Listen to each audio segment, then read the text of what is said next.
You've touched on security, very important issue in Nigeria. But you've not told us how you're going to manage this. We'd like you to tell us how you will manage security in Nigeria. And second part of my question, there's loads of kidnapping of women and girls in Nigeria, rape of our young children in Nigeria. Can you tell us, Your Excellency, how this will be managed? Thank you. Thank you very much for being very precise. Mr. Tinubu, we had many questions coming in live stream about how you're going to combat terrorism and violence against women, including from Bolupi Omosori. One of those philosophers I wanted, doctrine that I believe firmly in, is teamship, unbreakable team. To demonstrate that, I will choose the first question, assign it to Dele Alake. Okay. And the second question, assigned to Nasiru El-Rufai. Please go Security, ahead. Nasiru El-Rufai. Your Excellencies,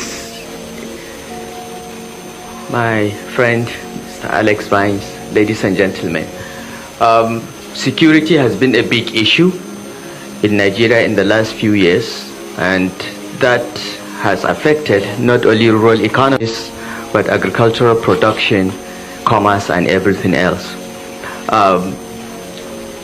The Bola Tinubu administration will address these challenges, or whatever remains of it, after the efforts of this administration in at least 3 ways. First, policing. Nigeria has about 300,000 policemen for a population of over 200 million. We need at least twice that number. That will be achieved by amending the constitution so that policing can be at federal, state, and even at community level.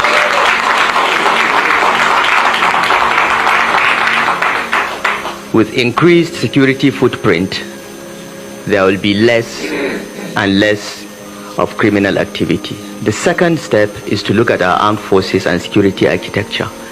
Nigerian armed forces are not more than 200,000 in size, the Army, Navy, the Air Force. While some countries are even looking at a space military, we are struggling with just less than 200,000 members of the armed forces for a country with a population of 200 million. It was an appeal to the president to release Mazen Nnamdi Kanu, and I still stand on it. Whether you like it or not, as a nation, Mazen Nnamdi Kanu is my brother. I'll be stupid at my age to be afraid of anybody. I'm not afraid of anybody. Worst case scenario now is that you go to school, you make a first class, you go and work for somebody who failed. In other climes, my brother, and the President Bola Ahmed Tinubu is insisting that nothing can divide this country. Okay, listen good. People that said Nigeria will not divide are the beneficiaries of the Niger Delta oil exploration that started in 1958. Before these thieves, these ex-convicts, British ex-convicts left Nigeria, it was 2 years after discovery of oil in the Niger Delta region. So that's why their hands are still in Nigeria. Biafra agitation is being sponsored by most Americans, Igbos. That's why you see United States working hard to make sure that Mazen Nnamdi Kanu comes out and will conduct referendum.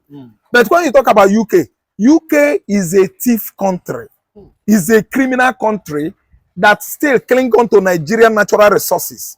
It is because of our crude oil that they don't want to remove their hands from anything Nigeria. Nigeria is another branch of UK. Haven't you heard from Putin, Russian Putin? When Putin said that Nigeria is just like a branch of UK industries, manufacturing industries. Yes, they benefit from Nigeria. That's why they can't live to see Mazen Nnamdi Kanu come out. And the cost that Kanu laid on Britain is on cost. Heavy storm that actually destroyed most of the United Kingdom cities last week is a cost. There's kind of katakata that is happening right now in Buckingham Palace, Queen Elizabeth compound, is a curse from Mazen Nnamdi Kanu. So what I'm saying is that Britain is the reason why Kenya is suffering. Britain is the reason why Nigeria is not working. Britain is the reason why Biafra agitation is not going on well. Because they don't want Biafra to sit away from Nigeria. Actually, if Biafra sit away from Nigeria, the whole coastal line of Biafra belongs to us. Belongs to us. While Nigeria will just go empty-handed. Because Nigeria is just desert. I'm telling you the truth. So Britain is the problem that Nigeria remain a deadly country today. Security, nothing.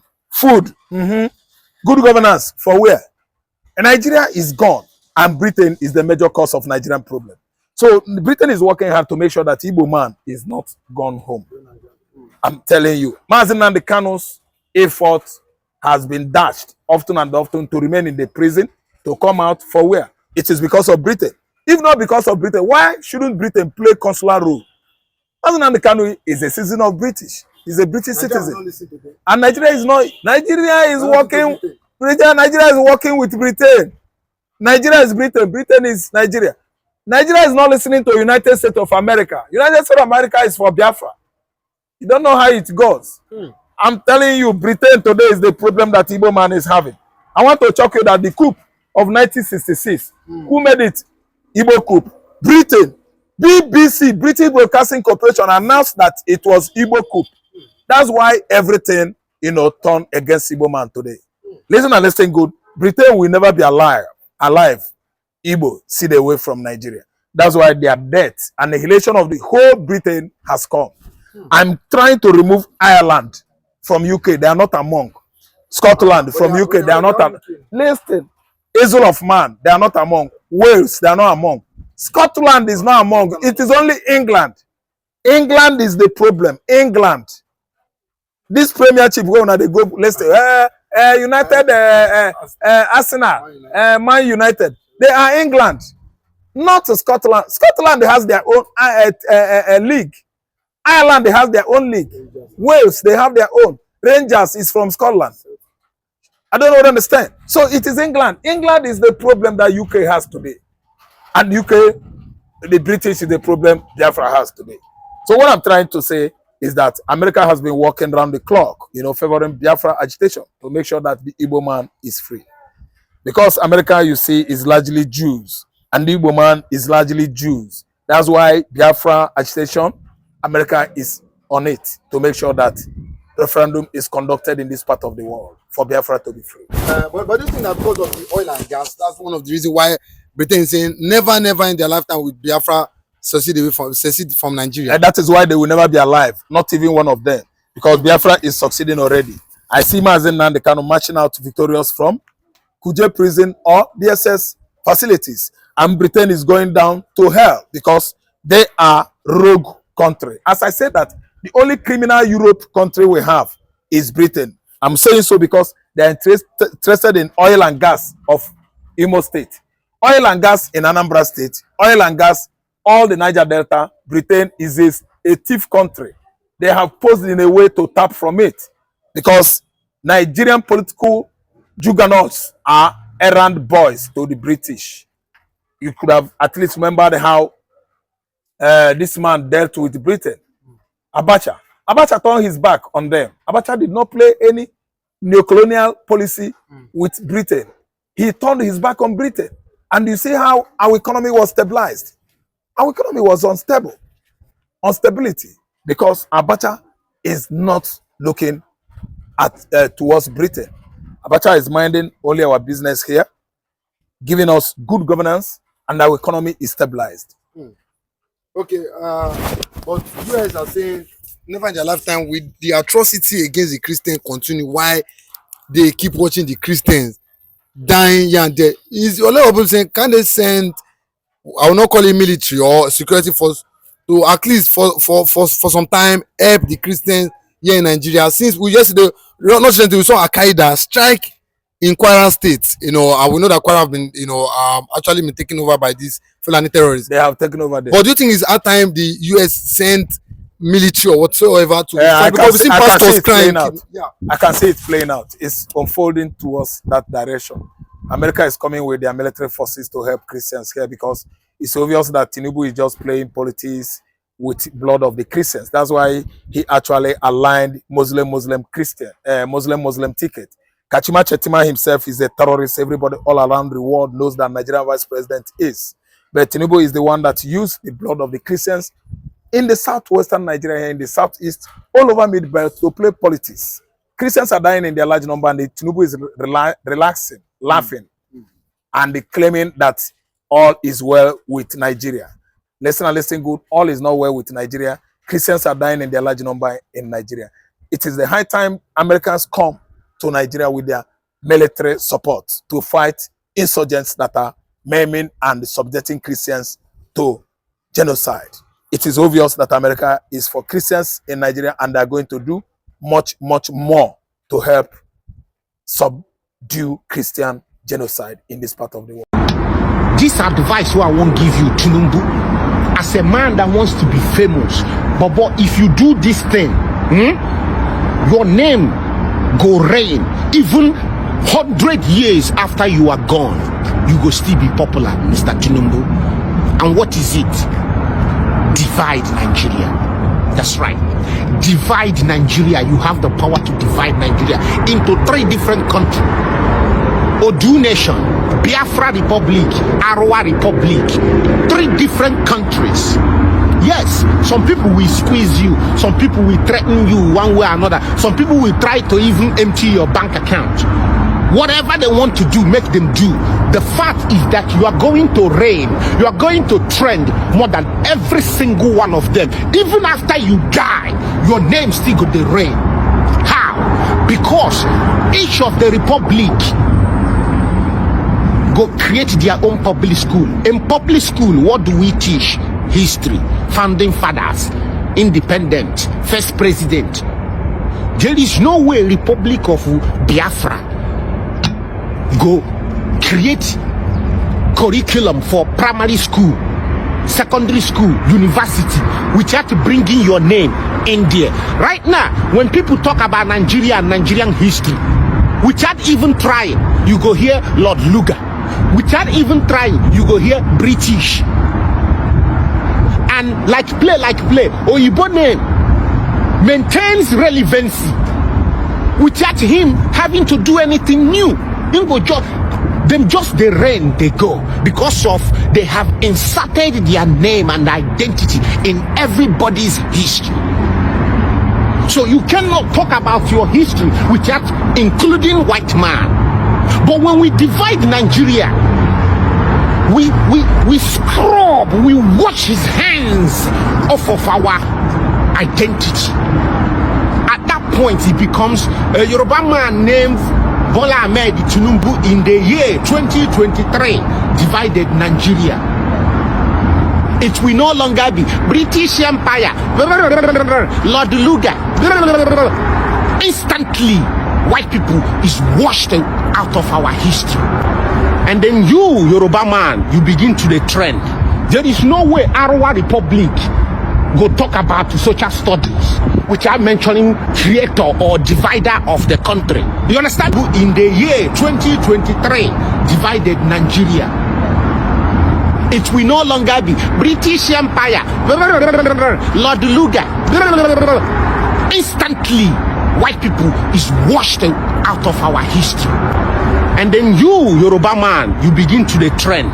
There is no way Arwa Republic go talk about social studies without mentioning creator or divider of the country. You understand me? There is no way Oduduwa Republic will talk about Odu Republic without mentioning your name. Right now, when we talk about our history, British enters our history. Even when we are not trying to mention British name enter our history. Bola Ahmed Tinubu. Think of this thing that I'm telling you. Them go name you founding father. Them go name you liberator. Them go name you all kind of great things. You will feel more satisfied than this Nigerian presidency rubbish is bringing you. Half of the country, almost all the country can't stand you. Even Yoruba people don't like you. The ones who like you are the ones where you give something job. Most Yoruba people don't like you. The one normally, when you see people where they praise you, it's usually guys. I haven't seen video where woman they praise you. If they praise you, somebody give her money. Exactly my point. So if you truly want real love, divide the country. No one will ever forget you. Biafra will never forget you. Every time we talk about our history, who made the Biafra reality, we will remember you. Nigeria is like a household that is not a family. There's a difference between a household and a family. You could have children of the same parents in one household, but if there's no cohesion, there's no unity of purpose, and they're working at cross purposes, such family will never make progress. It becomes like an unhealthy amalgam of your unwilling. Exactly. It becomes a house of commotion. But at the same time, you can have a coming together of people that are not necessarily people of same bloodline, but with well-defined ethos, and they form a family, well-bonded family, and they begin to work in sync with each other, harmonize each other's individual interests into their common interests, and go all out to achieve such interests, and they become prosperous. And I've had the argument severally too, that the reason for Nigeria's problem, the reason for Nigeria's disunity, the reason for Nigeria's inability to transform into a nation of citizens from a country of tribesmen has to do with our history. We need to think outside of the box at this point to find solutions to our problems. And it begins with debunking of these myths, of these fallacies, putting our history in proper perspective, so that when you urge people to embrace national unity and social cohesion, you're not urging them to commit suicide by their own perception. You are urging them to embrace life and living as it's supposed to be in the 21st century. So for instance, it's a fallacy. Anybody who tells you that Nigeria or Nigerians or the constituent peoples of Nigeria had nothing in common before 1914, for instance, there's this popular belief that the white man came and clubbed us together, we had nothing in common, we were disparate peoples, and so that is why it's difficult. And so people are saying, for instance, it's that you create states along all ethnic lines. As we're saying, let us break up, we can never be one nation. And so this is a fallacy. This is actually opposite of what the reality was. Because our history, our customs, our tradition, our languages, and the proximity of our individual geography suggests otherwise. And clearly shows that long before 1914, there were interrelations between the constituent peoples of Nigeria through trade, through warfare, through diplomacy, through marital ties, and so on and so forth, even beyond the current borders of Nigeria, into Cameroon, for instance, into Niger, into Benin Republic, and into Chad. So in fact, the cultural commonwealth that should have been Nigeria is actually incomplete within the current space. So meaning that we have even more in common than what divides us. So for me, Nigeria is like one black African family, a largely monoracial entity, with the various sectional or ethnic groups simply a plurality of the same black African family. It's like having a bird with beautiful feathers. So it's one bird, but the plumages are simply a reflection of the beautiful feathers that makes up the beauty of such a bird. That is how Nigeria ordinarily is supposed to be. And evidence abounds to suggest this. I'll tell you this for free. Some people are today identified as Southern Nigerians, for instance. We are once Northern Nigerians, long before 1914. And in Africa, unlike what we have today, in ancient Africa, unlike what we have today, Africans had a traditional system of citizenship that ensures social cohesion, assimilation and integration seamlessly of anybody who moves from one part to the other. Something that we don't have today. Today, Nigeria still does not have democratic citizenship in the system, even though the constitution allows for that. So if you ask me, our ancestors were more civilized than those of us that are actually their descendants today. Wow. Because they communicated each other more. There was no settler indigenous dichotomy 100 years ago, 200 years ago. If that was the case, for instance, Oduduwa would not have left wherever he came from.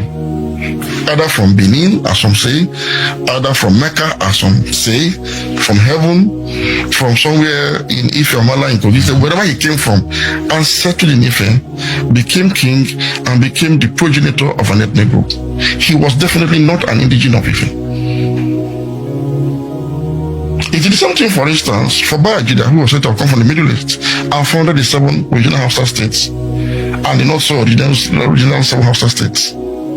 History also shows us clearly that there was a southward movement for the old Kwara region, the Jukun Confederacy, through the Benue Valley, across the Niger, to northern part of where you have Asibo land today.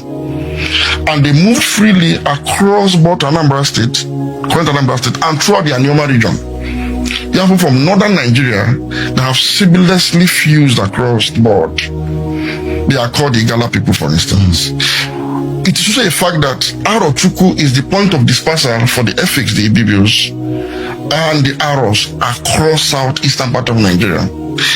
Evidence abound about our common ancestry, and that's why our languages are very similar. The only thing is we've not paid attention to our history enough to see the commonality in us enough for us to accept each other and understand that, look, when Azikiwe, who's from Onisha, a part of southeast Nigeria, a part of Igbo land that traces its ancestry to Benin, partly, and another part of its ancestry to Ida in Kogi State. While the other parts of Onisha also trace the ancestry to Arochukwu, that when he left Onisha, for instance, and was born in Zungeru by his parents, and then he moved to Lagos to play his politics, he was simply what Yorubas would call Omowali. Because Benin Empire is ancestrally linked to the Yoruba-speaking part of Nigeria. So if a son of Benin, if a Benin man who became acculturated as an Igbo man in Onisha and decided to come to Lagos to play his politics, he should have been regarded